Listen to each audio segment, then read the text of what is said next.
지난주에 하나님에 대해서 우리가 살펴보았습니다.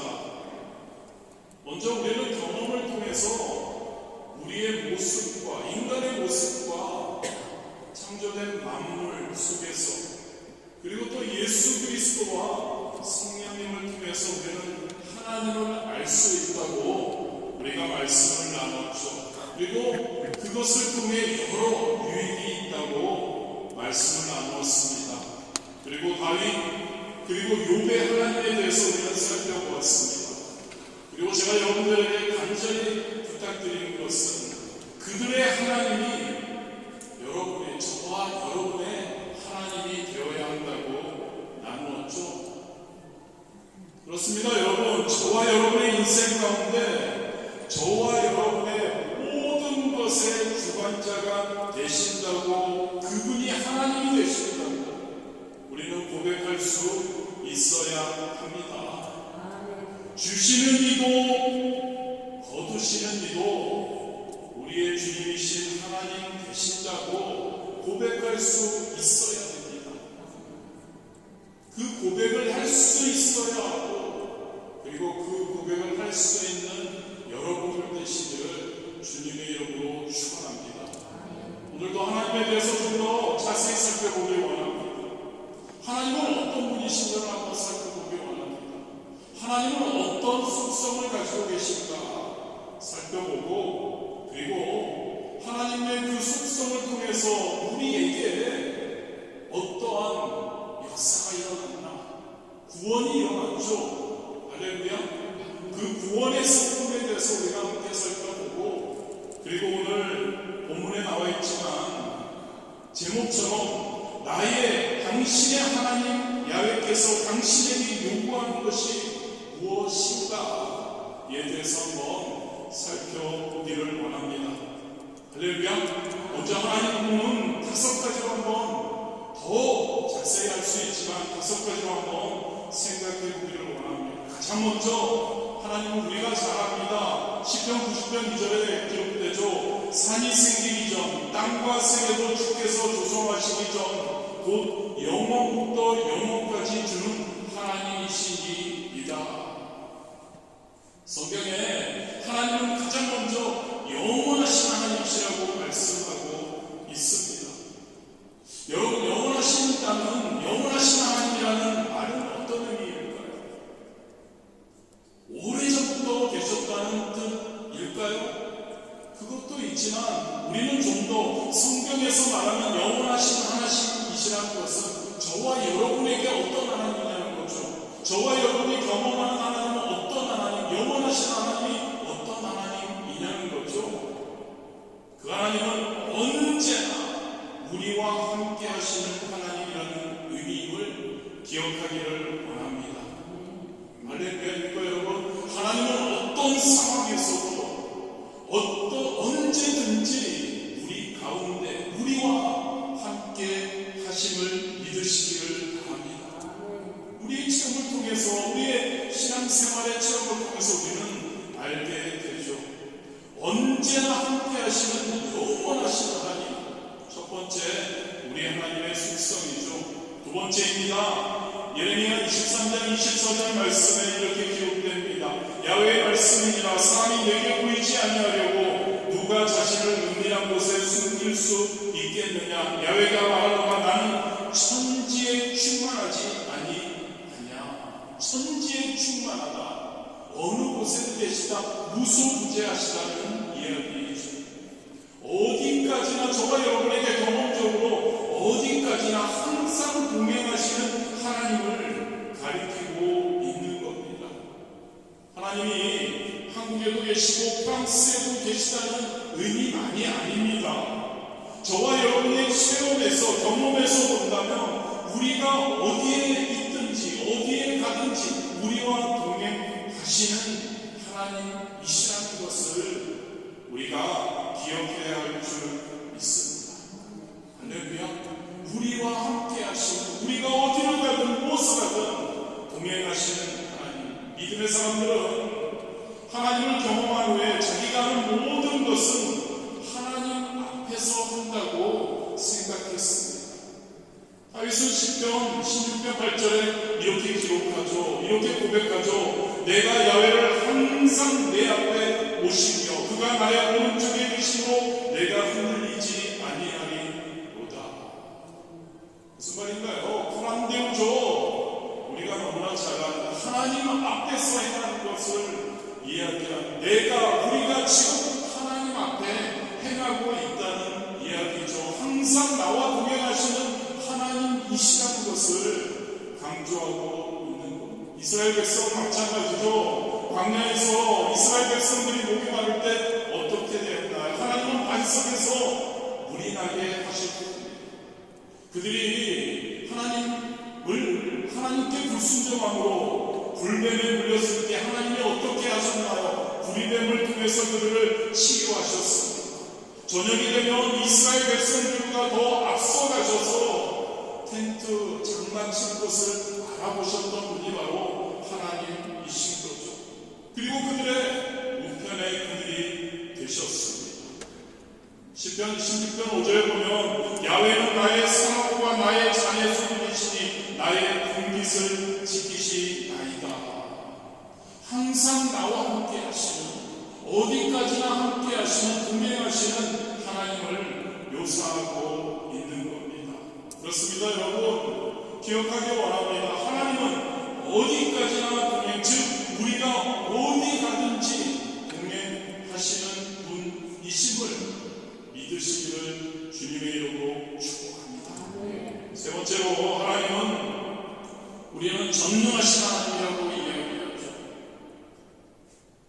그 전능하신 하나님, 그 하나님이 나에게는요, 우리의 경험에는요, 우리의 삶에는 어떠하신가요?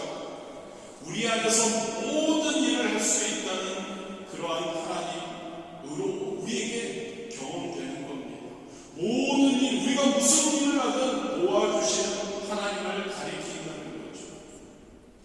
어머니를 생각해보면 어머니는 자녀들을 지키기 위해서 그 모성으로 인해서 모든 것을 할 수 있죠. 그래서 어머니를 전능하다라고 하기도 합니다. 하나님이 전능하시다는 것은 그분이 나의 모든 일을 어머니와 같이 도우신다는 이야기이죠. 성경에서 하나님은 그렇게 경험이 됩니다. 때로는 그 약속이 지연될 수 있습니다. 때로는 약속이 이루어지지 않는 것처럼 보일 수도 있습니다. 그런데 예레미야 32장 27절에 하나님은 말씀하십니다. 나는 야훼요 모든 육체의 하나님이라 내게 할 수 없는 일이 있겠느냐. 약속이 지연되는 것 같기도 하고 이루어지지 않을 것 같지만 그러나 하나님께서는 우리에게 물어보십니다. 내가 전능한 내가 할 수 없는 일이 있겠느냐. 걱정하지 마. 네가 어떤 일 가운데 거해도 나는 너를 도울 것이고 모든 일을 내 뜻 안에서 이루어 줄 것이다 라고 말씀하시는 줄 믿습니다. 하나님은 우리의 모든 일을 도우시는 전능하신 하나님, 여러분 기억하시기를 바랍니다. 네 번째로 신실하신 하나님입니다. 신실하시다. 무슨 말일까요? 우리에게 귀를 기울이시고 우리의 부르짖음에 응답하신다는 의미입니다. 요즘은 카톡을 많이 사용합니다. 카톡 읽는 방법을 볼 때 우리는 그 사람의 성격을 조금 짐작할 수 있습니다. 어떤 사람 자신이 좋아하는 어떠한 메시지에는 금방 응답합니다. 반면에 별로 마음에 안 드는 메시지는 읽지 않으로 내버려 두기도 하죠. 사람이 그렇다는 거죠. 그런데 하나님은 그렇지 않다는 겁니다. 하나님은 호불호나 사랑관계에 따라서 하나님의 응답 반응의 여부를 결정하지 않으십니다. 하나님은 모든 사람에게 응답하시는 줄 믿습니다. 그래서 하나님은 신실하신 분이라는 거죠. 하나님은 사람에 따라서 다르게 반응하지 않으십니다. 하나님의 마음에 들고 하나님의 일도 잘하고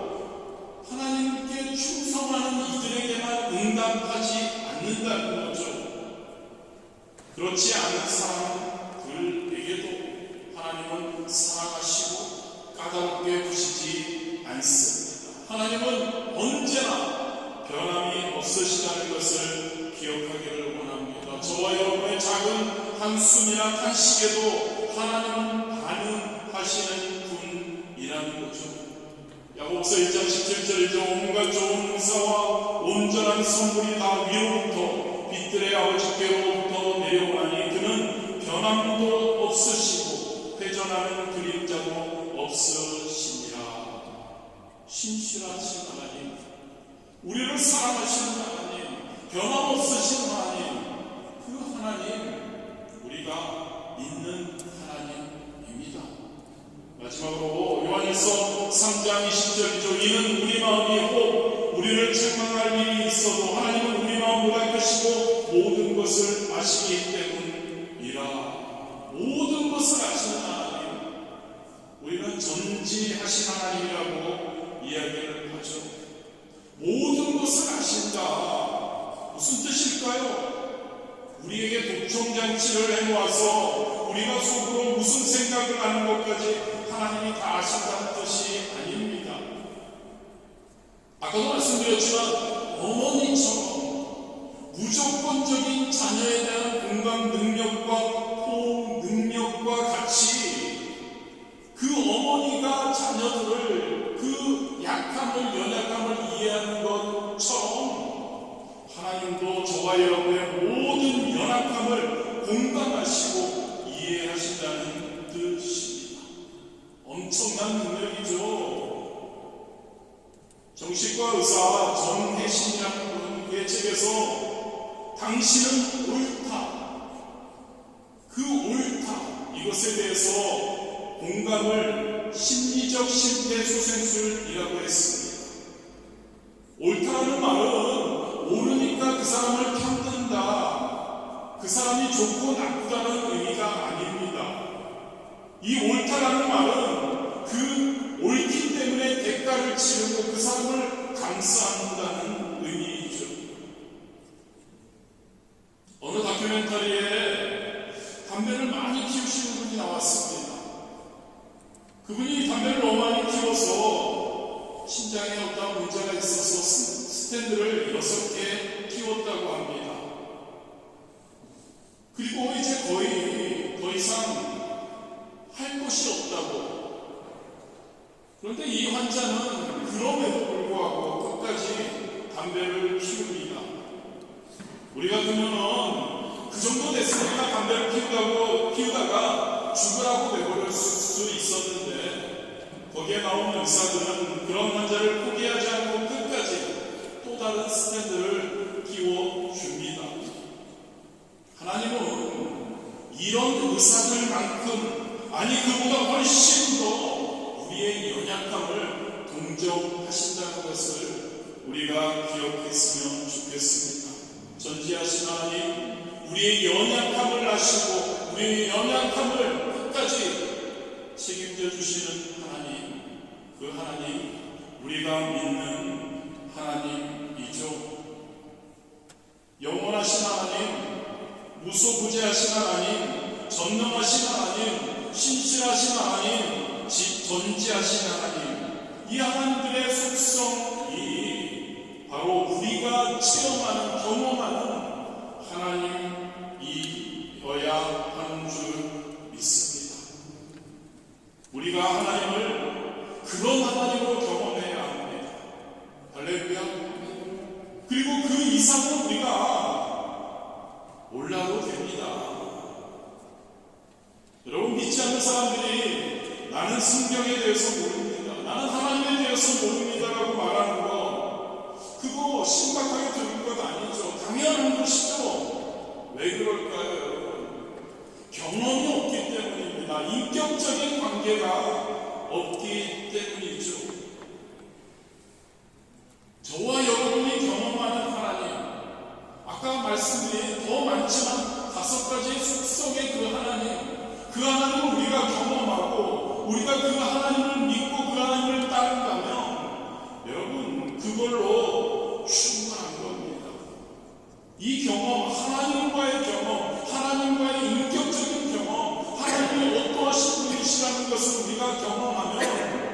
우리의 인생의 모든 경험을 압도하게 되는 줄 믿습니다.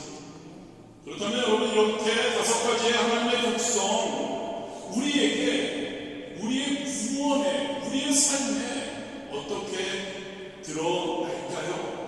2가지로 우리는 간단히 압축되어서 우리는 나타남을 알게 됩니다. 가장 먼저 이런 하나님의 속성은 하나님의 공의로 우리에게 나타납니다. 시편 37편 27절에서 28절입니다.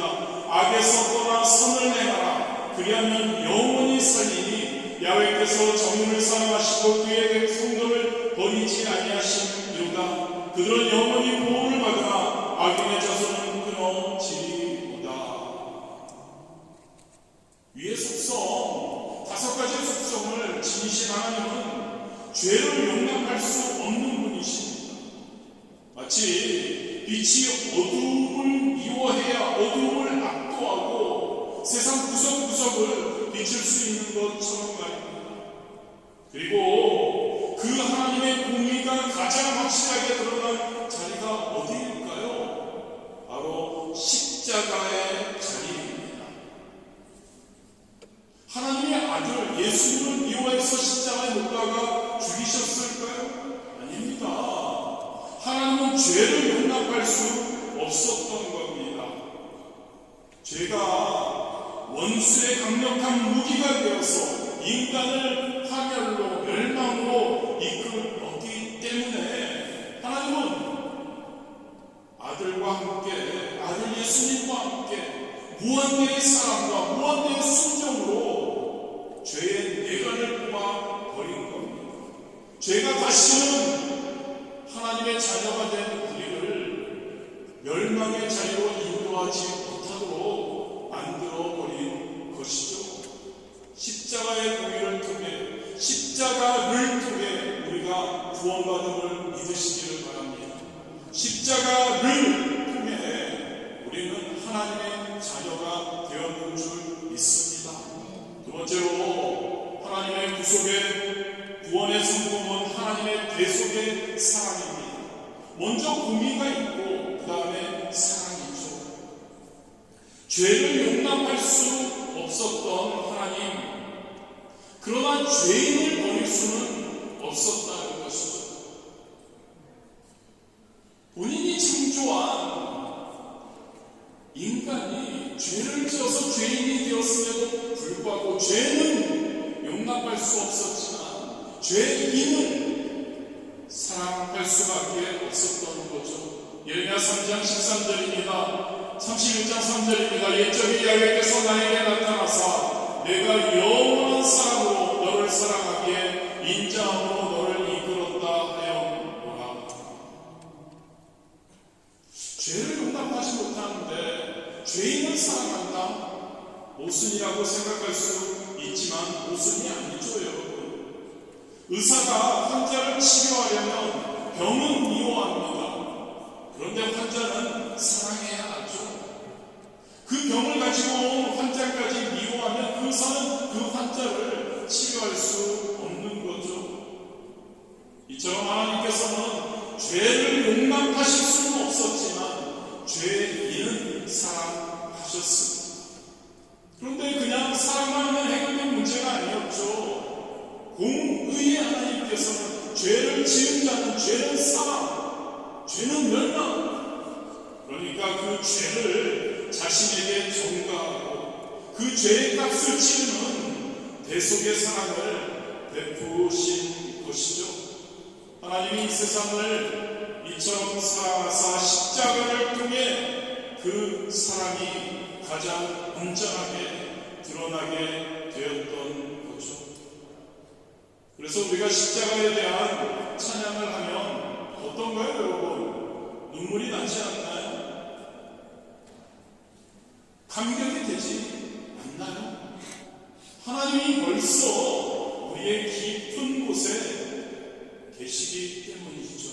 그 깊은 곳에서 하나님에 대한 예수 그리스도의 그 십자가에서의 그 피 흘리심, 죽으심, 우리를 사랑하심, 그 긍휼하심, 그것이 우리에게 눈물 감사 우리에게 있게 하는 거죠.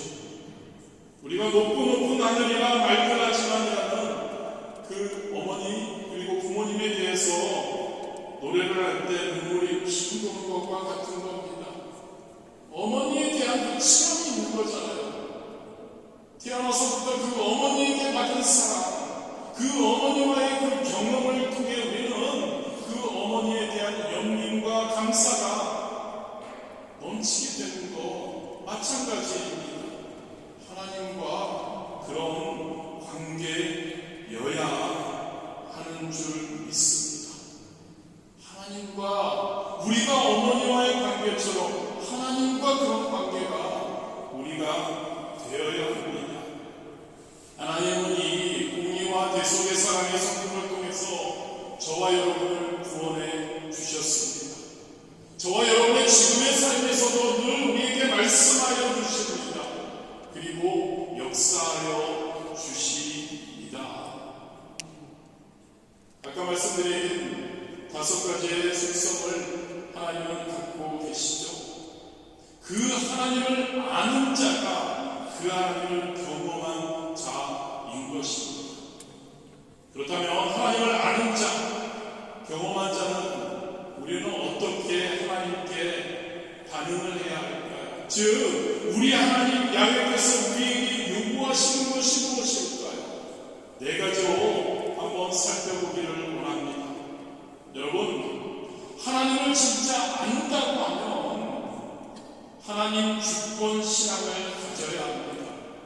할렐루야. 하나님 주권 신앙입니다. 즉 하나님과 진짜 관계가 맺어져야 합니다. 너무 여러분들에게 강조하고 싶습니다. 하나님과 진짜 관계가 맺어져야 한다는 것이죠. 하나님의 자녀라면 딴 거 생각할 거 없는 것 같습니다. 하나님의 주권이 나에게 실제인가? 나에게 진짜인가 아닌가만 생각하면 됩니다. 하나님이 나에게 진짜, 실제로 중요한가? 할렐루야. 하나님이 진짜로 나에게 실제적으로, 진짜로 중요한가? 많은 사람들이 자신에게 하나님과의 관계가 실제로 중요하지 않아서 별별 이야기를 다 합니다. 믿음이 들음에서 나고 믿음이 그 신앙으로 끝나는 거냐 아니면은 뭐 행해야 하냐 등등 많이 많습니다. 그런데 여러분, 중요한 것이 무엇일까요?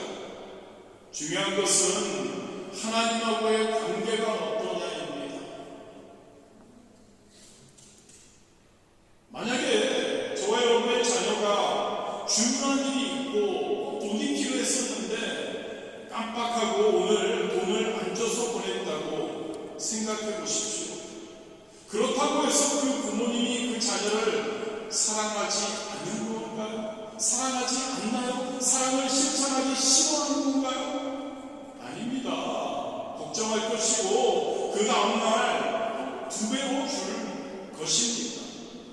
무슨 말입니까, 여러분? 진짜 관계가 이루어져 있다면 어떠한 것은 걱정할 필요가 없다는 겁니다.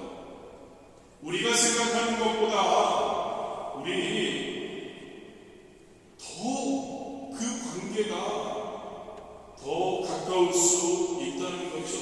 어느 집 부모님이 아이를 혼내면서 오늘 너 밥 안 줄 거야. 그렇게 한다고 해서 그 부모님이 그 자녀를 아동학대한다고 할 수 있을까요? 타인인 저와 여러분은 전혀 걱정할 필요가 없을 겁니다. 아마 우리가 생각하는 것보다 그 아이는 그 집에서 훨씬 더 사랑을 받고 있을 겁니다. 그 부모님이 그날 아이를 굶겨서 그냥 재울 거라고 생각할 필요가 없는 거죠. 무슨 말을 하기를 원합니까, 여러분? 우리가 진짜 관계가 제대로 성립되어 있다면 우리에게 어떤 실천에 대해서는 걱정할 필요가 없다는 겁니다. 그게 진짜라면, 그 관계가 진짜라면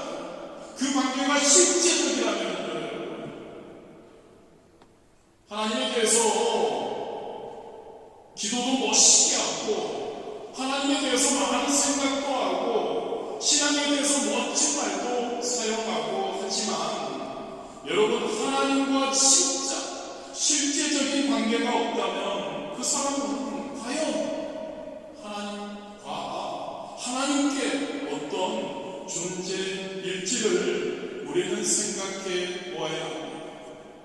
여러분, 아내를 실제로 사랑한다면 굳이 남들 앞에서 내 아내는 세상에서 제일 예뻐요 등 최고요라고 말을 하지 않아도 됩니다. 대신에 아내에게 만약에 어려운 일이 생기면 자기의 목숨, 자기의 장기라도 떼어줄 수 있어야 한다는 거죠. 이게 여러분 하나님이 말씀하시는 주권 신앙인 줄 믿으시기를 바랍니다. 여러분에게 하나님이 진짜 여러분의 주권자이십니까? 진짜입니까?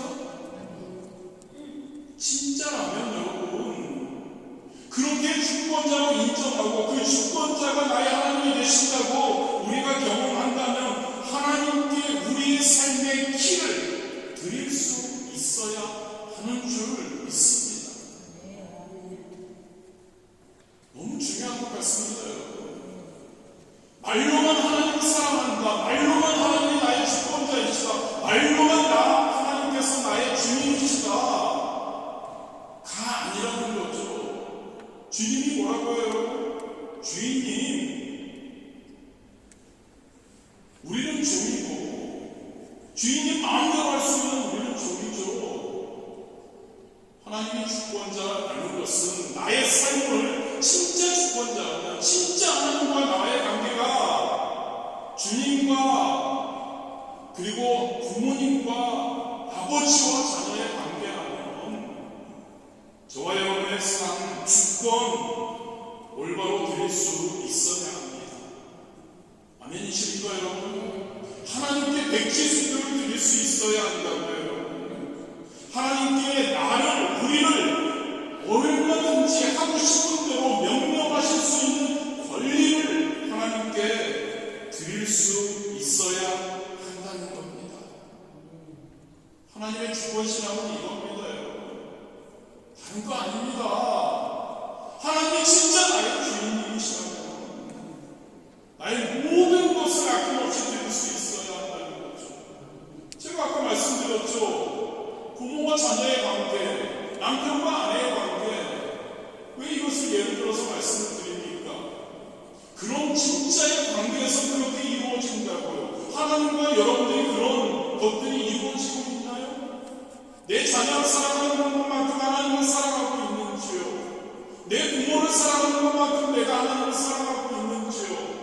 내 남편을, 내 아내를 사랑하고 있는 만큼 하나님을 사랑하고 있는지요?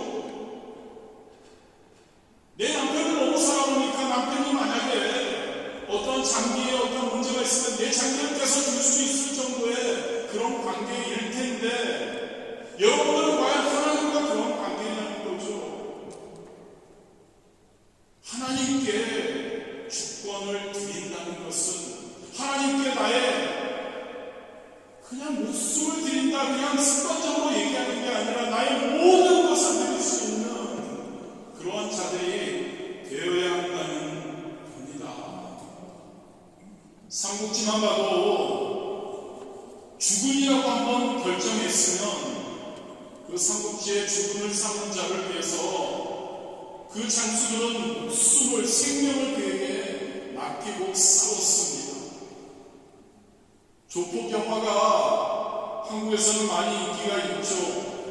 그 이유는 뭘까를 생각해 봤을 때 굉장한 액션과 배신 같은 것들이 있지만 그래도 약간의 어떤 의리 같은 게 있어서일 겁니다.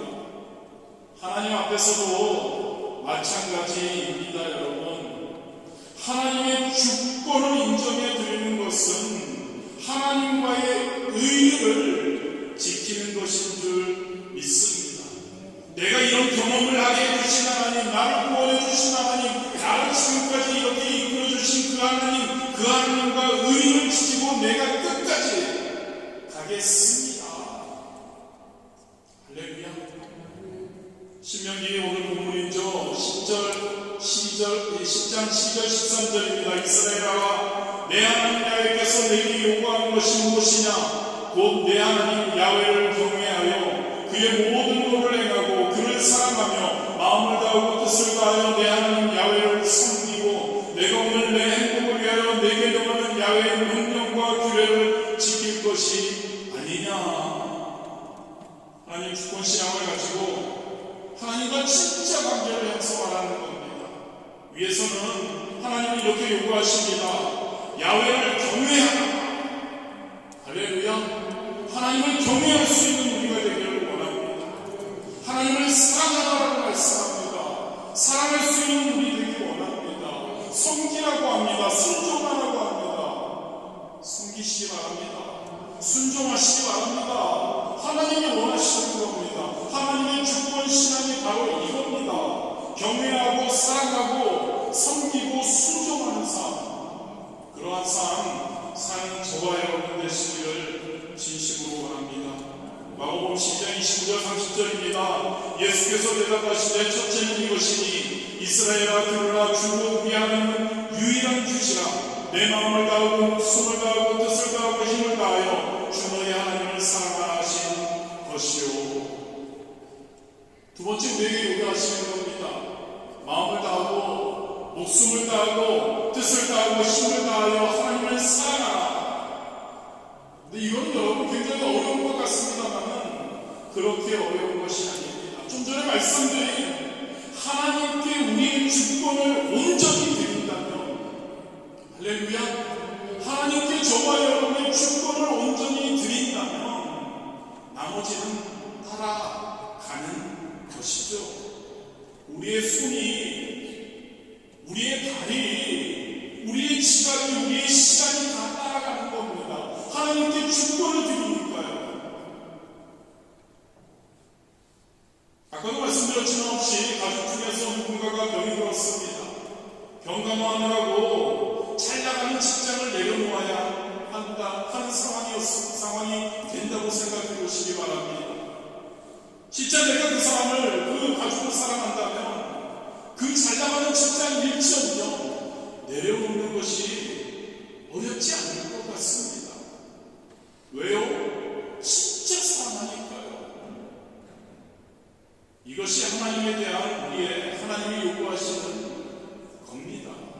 전인적인 믿음인 겁니다. 직장도 오래 다니다 보면 자기의 진정성을 때로는 드리게 됩니다. 진짜 그렇지 않으면 직장에서 어떠한 행복과 보람을 느낄 수 없기 때문이죠. 회사에서도 우선순위를 드리기도 하는데, 우리 가족을 위해서도 진짜 잘 나가는 직장도 마음껏 내려놓고 그 사람을 위해서 병간호하려고 하는데, 더 귀중한 하나님이신데 저와 여러분의 삶에서 실제적으로 그 하나님을 사랑하지 않는다면, 하나님을 아는 자가 하나님 앞에서 두 마음을 갖지 않아야 합니다. 진정성을 가지고 여러분 끝까지 하나님과 함께 갈 수 있기를 진심으로 원합니다. 세 번째와 네 번째는 항상 제가 여러분에게 강조하는 거기 때문에 간단히 하겠습니다.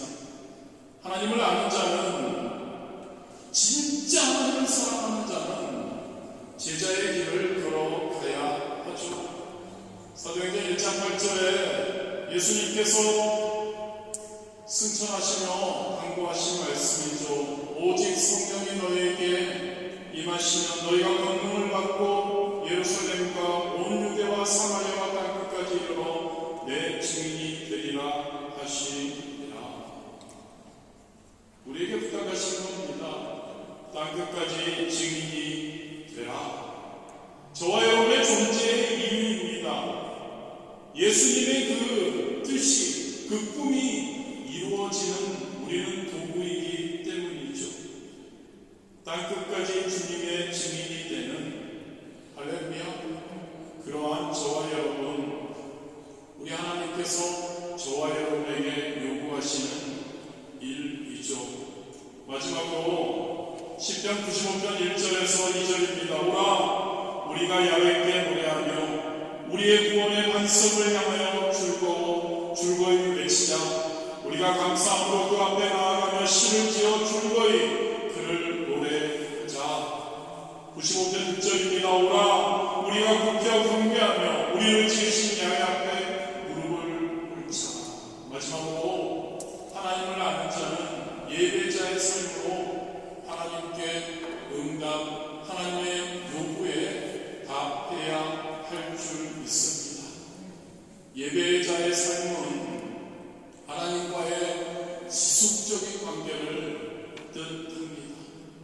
성령 충만함을 이야기를 합니다.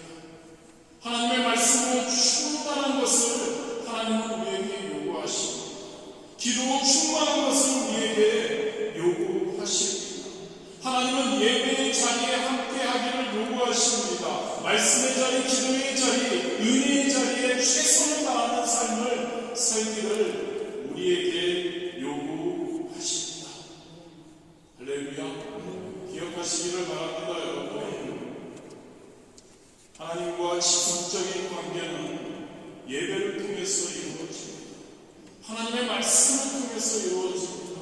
하나님과 기도함을 통해서 이루어집니다. 하나님과의 만남은 예배의 자리, 은혜의 자리에서 이루어진다. 하나님을 아는 자는 예배에서 우리 하나님께서 우리에게 하시고 싶어 하시는 말씀을 들어야 합니다.